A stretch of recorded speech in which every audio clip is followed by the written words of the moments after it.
Tool Engineering, chapter number 5, Press Tool.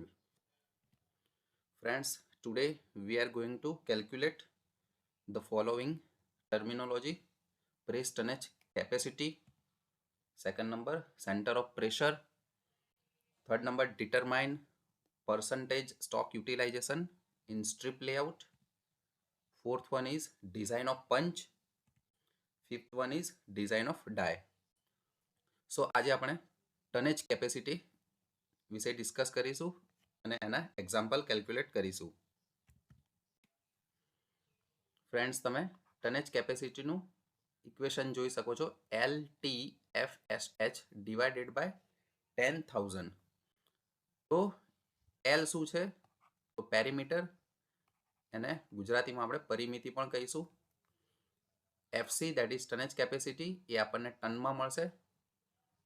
T છે thickness of stock મટીરિયલની thickness છે. FSH that is shear stress, A newton પર mm સ્ક્વેરમાં છે.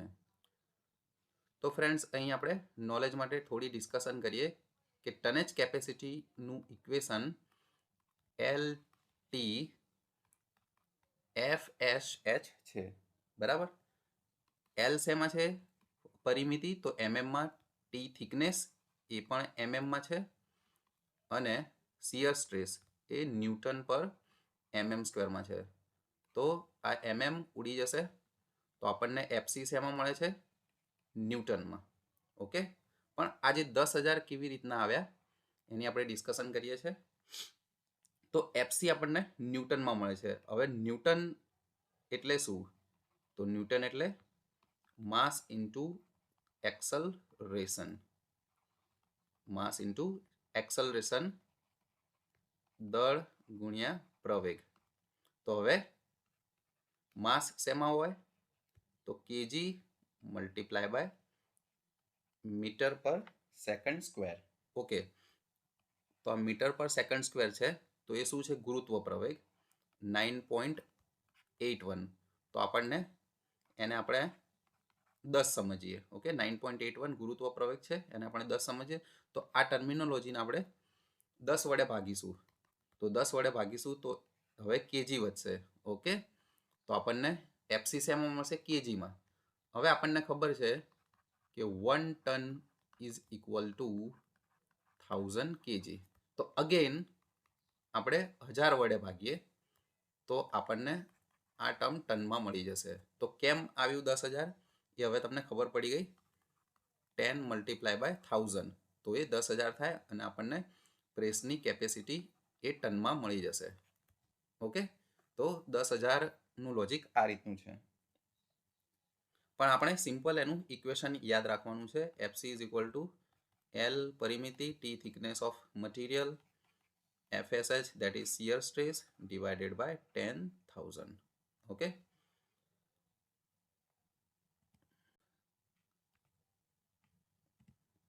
Next slide છે friends. તમે LTFSH, એમાં L આવે છે જે પરિમિતિ છે. તો અમુક બેઝિક શેપની તમારે પરિમિતિ યાદ રાખવાની છે. તો ફર્સ્ટ આપણે સર્કલની ડિસ્કશન કરીએ. તો સર્કલની પરિમિતિ શું થશે? P is equal two 2πr, અથવા તો એને πd તરીકે પણ ઓળખાશે. સિમિલરલી હાફ સર્કલ છે કોઈ, તો હાફ સર્કલ હોય તો πd બાય 2 થશે. થર્ડ વન રેક્ટેંગલ છે, તો રેક્ટેંગલની આ એ બાજુ છે અને આ બી છે. તો તમે સિમ્પલ લખી શકો a plus B plus a plus B, અથવા તો આને આવી રીતે ના લખવું હોય તો આ ઇક્વેશન છે રેક્ટેંગલનું 2a પ્લસ બી તરીકે પણ લખી શકો છો. ફોર્થ વન સ્ક્વેર હોય, એની બાજુ બધી બાજુ સરખી હોય સ્ક્વેરની, તો પરિમિતિ એની થશે 4a, a plus a plus a plus a. Okay, similarly તમે નોટ ડાઉન કરી દો ટ્રાયેંગલની equilateral triangle, then parallelogram. Okay, એની તમે નોટ ડાઉન કરી લો. મોસ્ટ ઓફ રેક્ટેંગલની યાદ રાખવાની, સર્કલની યાદ રાખવાની છે. તો હવે આપણે મિત્રો એક્ઝામ્પલ સ્ટાર્ટ કરીએ.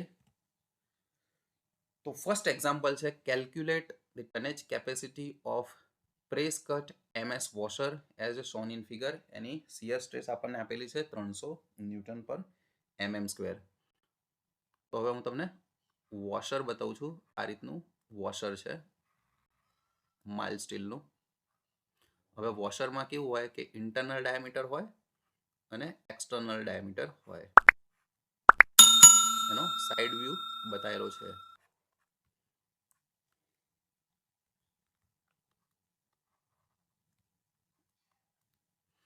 ઇન્ટરનલ ડાયામીટર આપેલો છે 530 અને એક્સટર્નલ ડાયામીટર આપેલો છે 560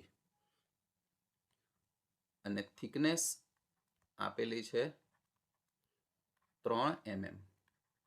okay, all dimensions are in mm. તો હવે આપણે પહેલું શું કરવું પડશે, એની પરિમિતિ કેલ્ક્યુલેટ કરવી પડશે. આ પાર્ટ કયો છે તો સર્ક્યુલર પાર્ટ છે. આ એનો સાઈડ વ્યૂ છે. જ્યારે તમે વોશર જોશો તો આ રીતનું હોય છે.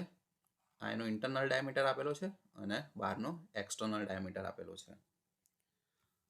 તો આનું પરિમિતિ એવી રીતના થશે πd + d. હવે અહીંયા લિટલ કન્સિડરેશન એવું છે કે જો તમે આને સિમ્પલ ડાઈ કન્સિડર કરો તો આનું એક જ ઓપરેશન તમારે કન્સિડર કરવું પડશે. તો πd એનો એક્સટર્નલ ડાયામીટર કન્સિડર કરવાનો. પણ જો આપણે એને કમ્પાઉન્ડ ડાઈ કન્સિડર કરીએ છીએ, કમ્પાઉન્ડ ઓપરેશન થઈ રહ્યું છે, કમ્પાઉન્ડ ડાઈ કન્સિડર કરીએ તો πd + d રીતે કેલ્ક્યુલેટ થશે. તો એક્સટર્નલ ડાયામીટર આપેલો છે d, that is 60 plus d internal diameter આપેલો છે 30.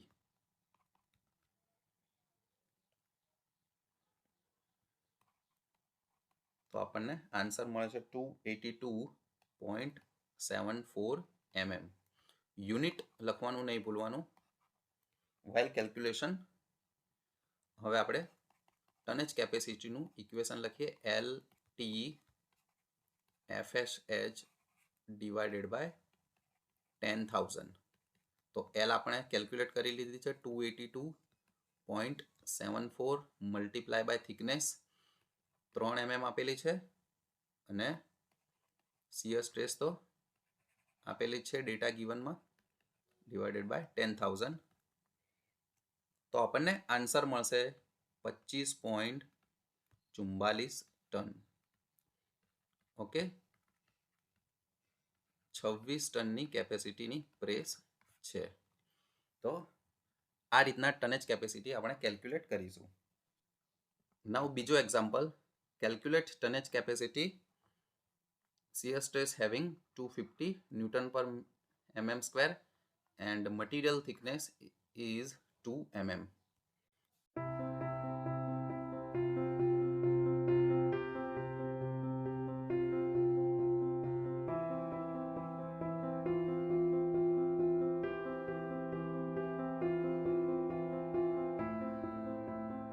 તો હવે તમે અહીંયા જોશો એક બહારનું રેક્ટેંગલ છે અને ઇનસાઇડ પણ એક આ લાઈન છે, પછી હાફ સર્કલ છે અને પાછી લાઈન છે. ઓકે, તો એની આપણે L કેલ્ક્યુલેટ કરીશું ફર્સ્ટ ઓફ ઓલ. તો બહારના જે રેક્ટેંગલની સાઇઝ છે 50 બાય 30નું રેક્ટેંગલ છે. તો 2a + b પ્લસ આ જે બંને હાફ છે બંને બાજુ, એટલે ફૂલ સર્કલ તમે એને એઝ્યુમ કરી શકો છો. તો એ થશે પાય મલ્ટીપ્લાય બાય 7.5 છે. તો હવે πd એને આપણે કહી શકીશું પ્લસ આ બે લાઈન છે. હવે આ લાઈનનું ડાયમેન્શન 20 20 આપી દીધેલું છે. તો 2 × L. ઠીક છે, તો આ રીતે ઇક્વેશન થશે. તો 2 હું એની અંદર ફિગર મૂકી દઉં છું 50 પ્લસ 30 પ્લસ પાઈ. હવે 7.5 છે તો હું અહીંયા 15 લખી શકું છું, અથવા તો આને આપણે 2πr પણ લખી શકતા હતા. 2 મલ્ટીપ્લાય બાય આ લાઈન 20. ઓકે, તો આનો આન્સર આવશે 247 પ્લસ 12 mm. તમે કેલ્ક્યુલેટ કરી લેજો. નાઉ ટનેજ કેપેસિટી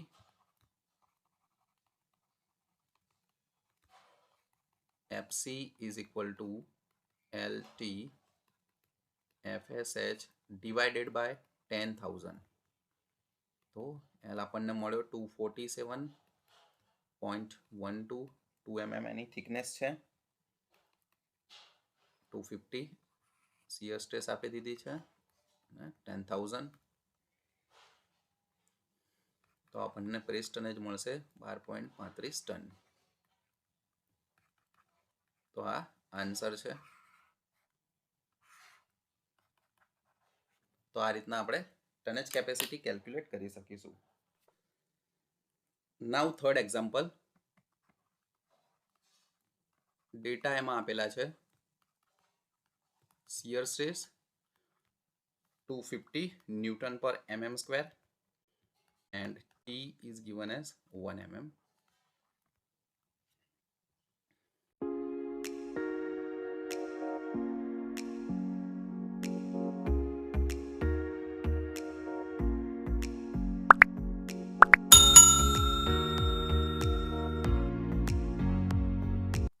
ઓકે, ઇન શોર્ટ આપણને બધા ડાયમેન્શન મળી ગયા છે. તો હવે આની પરિમિતિ કેલ્ક્યુલેટ કરવાની છે. તો આને આપણે L1 કહીએ, L2, L3, L4, L5 અને L6 પ્લસ પાઈ ડી એના ડાયમેન્શનમાં આપણે ઉમેરી દઈશું. તો રેક્ટેંગલ, બે રેક્ટેંગલની પરિમિતિ થશે L1, તો 30 પ્લસ 30, L3 આપેલું છે 20, again 20, then 10 and then 50 plus pi D diameter 8. તો આપણને મળ્યું 185.13 mm. ઓકે, હવે સિમ્પલ ટનેજ કેપેસિટીનું equation LT FSH divided by 10,000. 185.13 multiplied by 1 mm thickness and 250 shear stress divided by 10,000.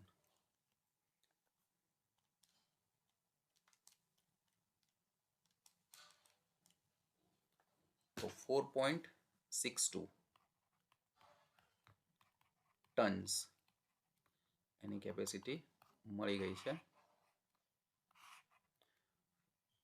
તો આ રીતના ફ્રેન્ડ્સ તમે ટનેજ કેપેસિટીને કેલ્ક્યુલેટ કરી શકો છો.